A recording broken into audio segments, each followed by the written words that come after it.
Yamwache ma wakwa Badwam TV Badwam dwumadie yi eso yemamunyina homejepa ene ye workers day nti adwumayefo enkwa adwuma ne ye kane saa obaka se na ne yegina so ye day adwuma bi wo ho no mu a wo ye day se workers day o se de e wo so oba na wo besom saa na adwuma no hyehyɛ no etie nti won a anya kwan e wo fie na gyewa home no kyene fie e be saa hye adwuma ase e ma ne nye wo se na ye fie ada ene ya wada ntino de yadu so ne Badwam kase ensema etodwa mu bi ya wo beti ne mampani John Dramani Mahama apaw eye new justices enso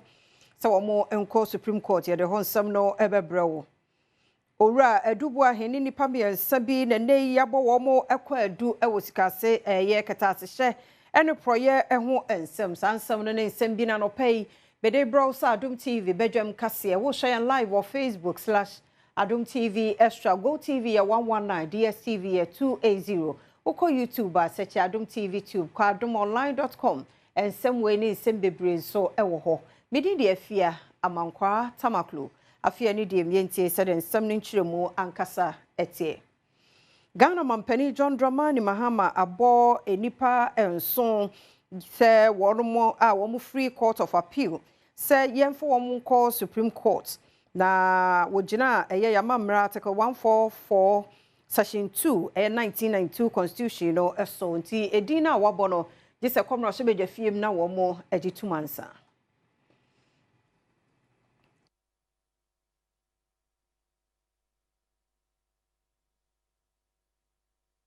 enti edinu a mampani abo ye Justice Sir Dennis Dominic J Justice Brel Simon Sana Justice Senyor Zamafe, Justice Kweku Tewia Akabuafo, Justice Philip Bright Mensa, Justice Janapare Battles Kujo, Justice Hafisata Amale Boba,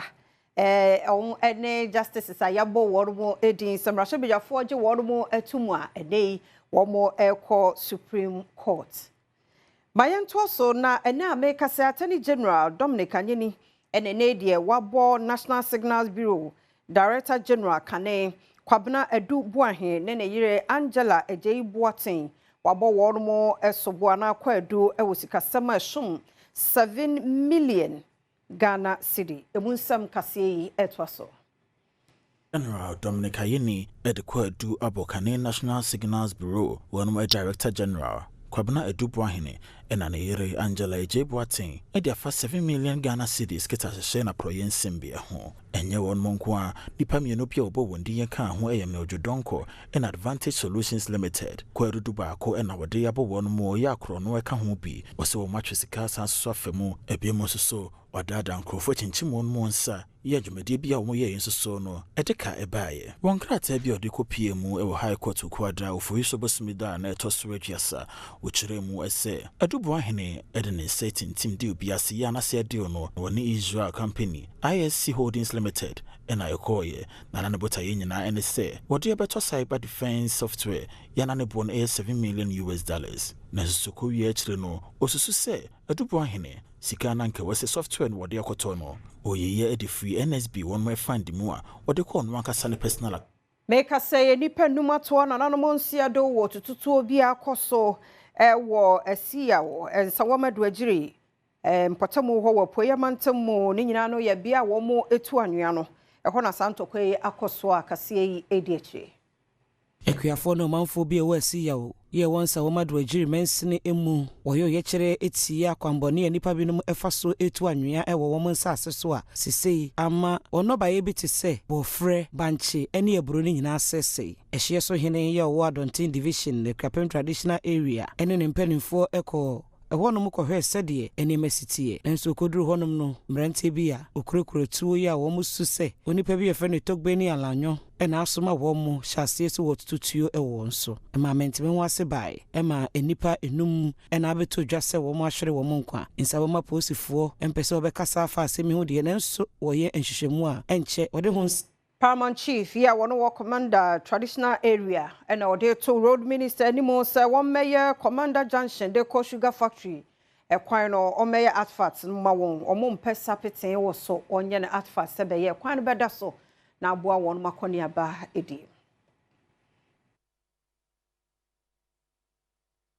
commander hena kwani ya sude wo ho acha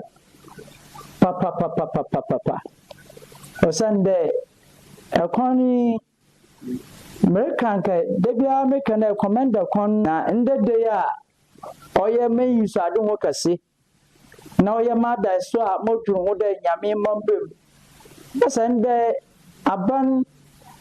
otu mpanyimfo de ombra omamesra mokwan da na mesra inde road minister Abey besraw ajonsa abatumi seb memma mitri da woni ma na mohwe mama da shi emblem na muntum na makuma ontomiyem Kwantempon Swafo Gavins Agboja efasa akonya so to no mahemfo wo commander traditional area nim. Indeed, you've raised a very important point of our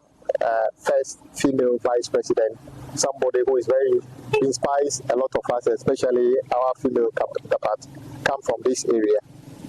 Yes, on this route already is a factory, which is one of the reasons we need to do this. So when this road is completed, yes, I can agree that many people, including our vice president, would be happy. The same way when we complete other roads across the country, the people living or using those roads, I will be happy. Oni nyina emu no mrahye wujire mmanfo commander Edna Eguafo Abrim mensin no emu nso ne Adom kase atwetwe enkomo a wode sansemi etudwa. Kacho no wonka won we on fense won ye. Won to ho bona minisa aba abotwe. Na wa hu mekwan na mote. Kwani bi ayenam da